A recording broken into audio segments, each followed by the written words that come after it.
Ce jour est dédié pour l'élévation de l'âme de Lydia Bat Bassaït, d'Israël Levracha de mémoire bénie. On continue donc notre deuxième cours des lois de Borer, le tri à Shabbat, qui interdit donc, comme allumer du feu, même plus grave qu'allumer du feu. Qu'est-ce qui se passe si dans l'assiette on a plusieurs aliments, pas mélangés, mais en même temps dans l'assiette? On va dire, j'ai un morceau de viande, une cuisse de poulet, on va dire, avec de la purée, du riz, d'accord? Chacun dans son coin. Maintenant, on va dire, moi, j'aime pas la purée. Est-ce que je peux enlever la purée? Est-ce qu'on considère qu'il y a un mélange ici des choses ou pas? La réponse, c'est pas clair. C'est pas clair est-ce que c'est appelé un mélange ou pas. Si la purée est bien séparée de la cuisse et du riz, il n'y a aucun problème.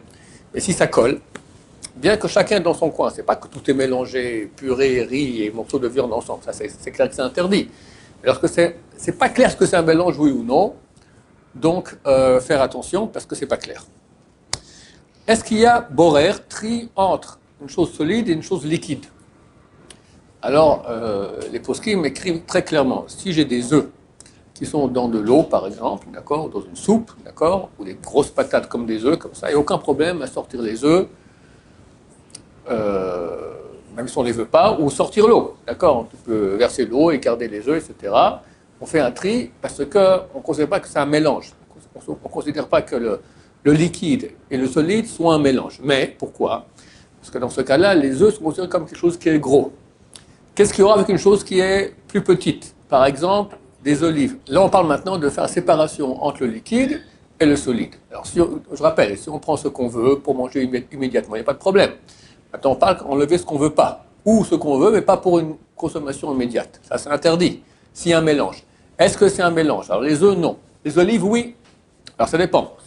Alors, si j'ai une olive maintenant, dans je ne sais pas moi, ou même 3 olives dans une assiette, 5 olives dans une assiette, et elles sont dans l'huile ou dans de l'eau, il n'y a pas de problème, parce qu'on ne considère pas que les olives sont mélangées à l'huile ou à l'eau. Si maintenant j'ai une boîte de conserve qui est pleine d'olives dans l'eau, d'accord? Et toi tu verses, non tu ne veux pas l'eau, tu veux le donner sur un plat, mettre toutes tes olives comme ça, il y a trop d'eau, tu verses l'eau que tu n'as pas besoin, c'est interdit. Pourquoi? Parce que les olives sont petites, et on considère que vu qu'il y en a beaucoup, alors on considère qu'elles sont mélangées avec l'eau. Et dès lors, lorsque tu verses l'eau, tu enlèves ce que tu ne veux pas, ça ne va pas. Il en va de même pour les boîtes de conserve de pois chiches, de petits pois, de petites carottes pelées, de maïs, toutes ces choses-là qui sont petites, on ne peut pas dire qu'elles ne sont pas mélangées au liquide. Vu qu'il y en a beaucoup ensemble avec le liquide dedans, tout cela est mélangé. Et nous aussi, j'ai un grain maintenant de maïs dans une soupe, d'accord, je prends le grain de maïs, ça va, parce qu'on ne considère pas qu'il est mélangé à la soupe. Mais quand il y en a beaucoup à la fois, et l'eau est mélangée à ces aliments-là, alors on considère que c'est oui, borer, donc il faut faire attention à prendre le bon du mauvais et non le mauvais du bon, et pour consommation immédiate. Idem avec l'huile, d'accord? J'ai maintenant une boîte de thon, comme tu dis, et je veux pas l'huile qu'il y a, alors je verse l'huile qu'il y a dedans, c'est borer. Pourquoi? Parce que l'huile est mélangée avec le thon. Est-ce qu'on appelle ça un mélange? Alors quand c'est gros, il y a deux conditions. Quand c'est gros, ou c'est petit, mais il y en a peu, alors c'est pas mélangé. Quand c'est gros, les œufs ou les grosses patates, ils sont mélangés à l'eau. On voit très bien que c'est deux choses différentes. Ce sont des choses qui sont des morceaux de maïs, beaucoup ensemble, ça s'appelle mélanger à l'eau. Un maïs tout seul, 2-3 grains de maïs dans l'assiette, 4-5 olives dans l'assiette, c'est pas borer. Les cornichons. Le livre dit que les cornichons, c'est pas borer.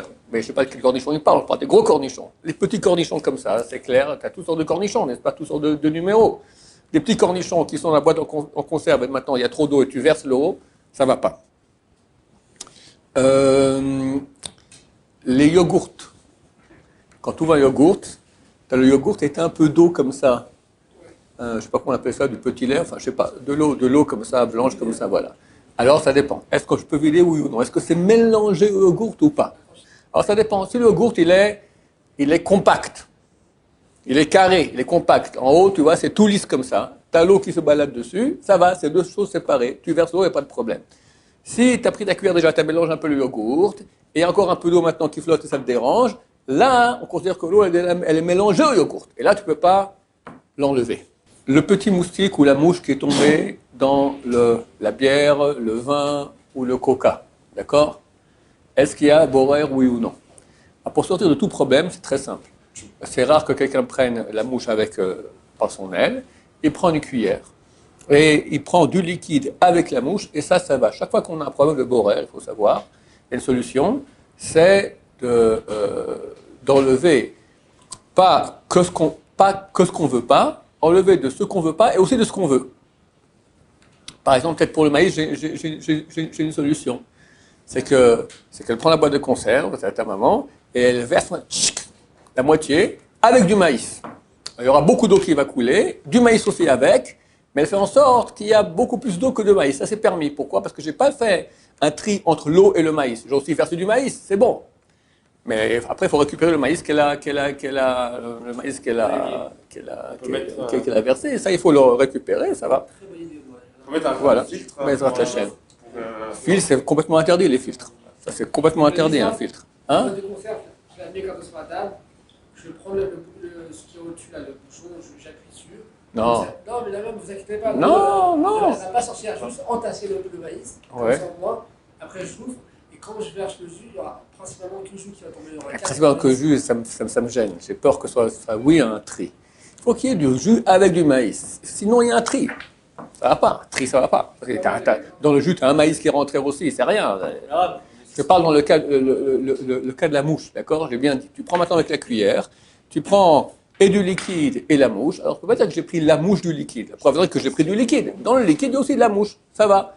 Quelqu'un, par exemple, je ne sais pas, on verra, il y a une chose, il a un plat avec du riz, d'accord? Et tout à coup, dedans, il voit un noyau d'olive dans son riz, d'accord? Il va manger le noyau d'olive.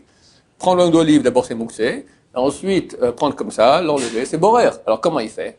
Alors, il prend du riz, il prend avec la cuillère du riz avec le noyau, et met de côté, là, il n'y a aucun problème. C'est comme ça qu'on fait chaque fois qu'on veut se débarrasser d'une chose qu'on ne veut pas, qui est considérée comme un déchet. Alors, on prend et du déchet et de la nourriture. Pour ne pas faire borer, il n'y a aucun problème, ce n'est pas du baltachrit. La soupe. Est-ce qu'on peut prendre des morceaux de nourriture dans la soupe si on ne veut pas les manger? Ou on veut les manger, mais pas maintenant, pour plus tard, faire le tri. Alors, tout dépend. Dans la partie qui est haute de la soupe, il n'y a aucun problème, tu prends ce que tu veux, parce que la nourriture tombe en bas. Dans la partie qui est en bas, là, c'est vraiment considéré comme mélangé. D'accord? Et donc, de nouveau, on pourra prendre que les choses qui sont grosses, et sinon, on peut prendre que ce qu'on veut pour consommation immédiate. Si on a beaucoup de morceaux de nourriture, on va dire, on a des boulettes de viande, d'accord, dans de la sauce. Alors, est-ce que c'est borer, oui ou non, d'enlever Alors, encore une fois, si on veut les boulettes de viande pour les manger tout de suite, il n'y a aucun problème. Mais maintenant, on veut garder la sauce, on enlève les boulettes de viande. On les prend pour plus tard, d'accord? Est-ce qu'on considère que les boulettes de viande sont mélangées à la sauce ou pas? C'est pas clair dans la halakha. Si c'est quelques boulettes de viande dans beaucoup de sauce, il n'y a aucun problème, parce que c'est pas mélangé. Mais quand c'est beaucoup de boulettes, elles sont petites. C'est des grosses boulettes, bon, c'est rare qu'on fasse des grosses boulettes comme des œufs, mais on va dire qu'elles sont plus petites que des œufs, et il y a la sauce, et c'est mélangé tout ensemble, alors là, c'est un problème, à moins qu'on prenne, comme j'ai dit auparavant, on prend aussi du mauvais avec du bon, c'est-à-dire tu prends, on va dire tu veux maintenant les boulettes pour plus tard, pas pour maintenant, pour Soudash Léchit, c'est un problème parce que c'est pas pour consommation immédiate, mais tu le prends avec la sauce. Tu le prends avec la sauce, tu n'as pas fait de tri entre la boulette et la sauce. Et ça va. Il a dit oui. Alors ça, c'est une question intéressante dans la halakha. Quelqu'un qui, je sais pas, il a un mélange, d'accord? On va dire qu'il a maintenant des chaussettes bleues et des chaussettes rouges, d'accord? Et ils sont mélangés. Et lui, maintenant, il prend des chaussettes rouges pour les mettre tout de suite. Permis ou interdit? Permis. Puis non, c'est idiot, les chaussettes rouges, burk. D'accord, on le pose pour prendre des chaussettes bleues. Alors, est-ce que c'est permis? Alors, quelque part maintenant, quand il a pris, alors il a pris pour utilisation immédiate, mais il n'y a pas fait utilisation immédiate. Permis ou interdit? La vérité, c'est comme ça. Le Mishnah Berurah amène le prix Magadim qui dit que c'est pas bien de faire ainsi. Et que c'est pas interdit au Raïta, c'est des Rabbanan. Alors, Shmuel Auerbach, un des grands de notre génération qui a étudié il y a quelques années, lui dit qu'il n'y a pas de problème. Il amène une preuve comme quoi il n'y a pas de problème. C'est-à-dire que si maintenant tu as fait un beau horaire permis, tu as pris maintenant quelque chose, tu as fait un tri pour utilisation immédiate. Et après tu changes d'avis. Comme lui il a dit maintenant, j'ai dit maintenant, quelqu'un veut, ici il y a des légumes, tu veux? Il dit oui, allez tiens, je te les sors. Après il dit en fait non, je veux plus. Mais moi quand j'ai fait l'action de sortir, à ce moment-là, c'est le permis. Alors c'est pas bien hein, qu'après ils disent non, comme ça dit le Pri Magadim. Mais le Rachman Auerbach, il dit non, ça peut aller aussi. Donc, Machloket des Rabbanan, on peut être Mekel.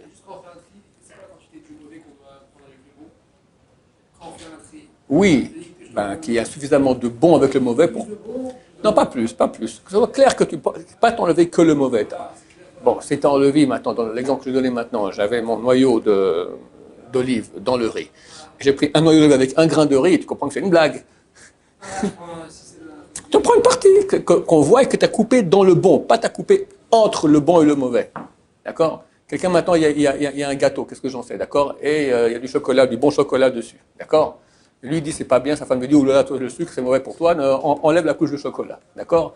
Alors il enlève la partie qu'il veut pas, ça va pas, mais il prend une partie du gâteau avec, ça va. Compris? Quelle partie du gâteau? Pas besoin de prendre des kilomètres. On verra que le Rabban Sion, c'est le seul qui dit comme ça, il dit, on verra que dans quel cas on peut peler des légumes ou des fruits Shabbat. D'accord? Alors, la majorité des postes qui me disent qu'on ne peut pas peler avec un économe, un appareil qui pèle. D'accord? Je prends maintenant une carotte ou un concombre, d'accord? Je pèle comme ça. Ça s'appelle borer parce que c'est un ustensile de tri. Alors, personne dit non. Pourquoi? Parce que forcément, avec cet appareil-là, tu prendras aussi où tu vas couper que dans la peau, ou tu vas prendre aussi une partie de la chair. Donc ça ne coupe pas exactement entre les deux. C'est le même principe que tu prends un peu de riz avec le noyau. Tu as pris un peu de chair avec la pelure. Bon, on étudiera les lois de peler les aliments ultérieurement. Ok, on passe à un autre sujet. Il est clair que si j'ai maintenant des pommes et des pommes, il y a une pomme que je veux et je la prends maintenant des autres pommes, et je ne veux pas la manger maintenant, je vais la manger dans 3-4 heures, il n'y a aucun problème. Borer, ça s'appelle quand on a un mélange entre au moins deux choses, c'est mélangé, et là je fais un tri. Il n'y a pas de tri entre les mêmes types d'aliments qui sont la même chose. Ok? C'est évident. Maintenant, des fois c'est la même chose, mais il y a quand même une différence. Par exemple, c'est le Trouman Delchen qui parle de cela, tu as maintenant un plat avec du poisson, des morceaux de poisson, des gros morceaux et des petits morceaux. Est-ce qu'il y a borer entre grands morceaux et petits morceaux? C'est la même espèce exactement, le même poisson, d'accord, qui est cuit la même chose. Si ce n'est pas le même poisson, c'est évident que c'est borer. C'est le même poisson, mais il est cuit différemment. Un, il a été frit, l'autre, il a été cuit, d'accord? C'est borer aussi, c'est deux aliments différents. Là, c'est le même exactement, seulement grand et petit.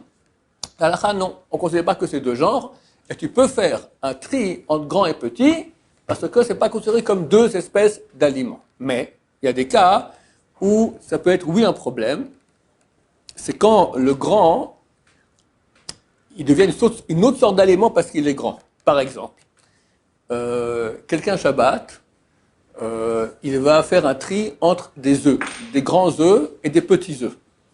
La majorité des personnes ne font pas attention entre les grands œufs et les petits œufs. Mais ici en Israël, par exemple, je ne sais pas comment c'est en France, tu as des tailles. Ça coûte plus cher des grands œufs que des petits œufs. D'accord? Tu as des tailles d'œufs. Maintenant, quelqu'un, pendant Shabbat, c'est le fermier, il veut déjà gagner du temps sur son Shabbat, bon, à part le fait qu'il n'a pas le droit de faire ça, Nachana, mais est-ce qu'il fait un interdit de Horaïta, de Borer, oui ou non? Alors oui, parce que pour lui, les grands œufs et les petits œufs, c'est vraiment deux choses différentes. C'est pas le même prix, c'est pas le même bois, c'est pas la même chose. Bien qu'un novice dira, mais c'est la même chose exactement, vu que pour lui, c'est une chose qui est différente, alors ça devient du tri. Oui. Un panier de pommes, par exemple, il y a des pommes abîmées, par exemple. Ça, c'est un tri de... C'est des pommes les mêmes. Non, je crois que le fait qu'elle soit... Non, alors si la pomme, on va en parler. Si la pomme, maintenant, il y a tu vois qu'il y a une bestiole qui a fait un trou, d'accord?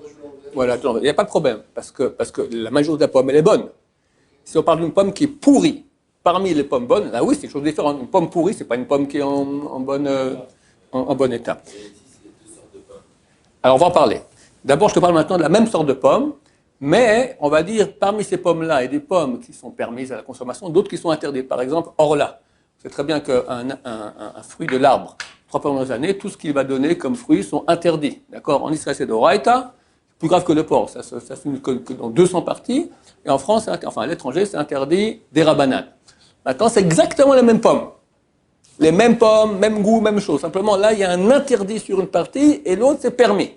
Alors, c'est interdit des rabanan. C'est pas un tri d'Oraita, c'est un tri des rabanan. C'est interdit, mais c'est moins grave. Idem aussi, si maintenant tu vas faire un tri, par exemple, tu sors ta lessive pendant Shabbat, d'accord, et tu vas faire le tri entre tes habits, c'est tout mélangé, tes habits et les habits de ton copain. Ça c'est à moi, ça c'est à lui, ça c'est à moi, ça c'est à lui, ça c'est à moi. La vérité, c'est tous des habits, c'est les mêmes habits, là on va dire c'est tout des chaussettes. Ou bien ça t'est égal si c'est chaussettes et chemises, etc. Tu ne fais pas un tri entre chemises et chaussettes, tu fais un tri entre ce qui lui appartient et m'appartient. Vu que ça ne se voit pas sur l'habit, là aussi, c'est pas interdit de la Torah, c'est interdit des Rabbanan. On verra la suite, il nous Hashem, dimanche, Baruch Adonai, l'Olam, Amen va Amen.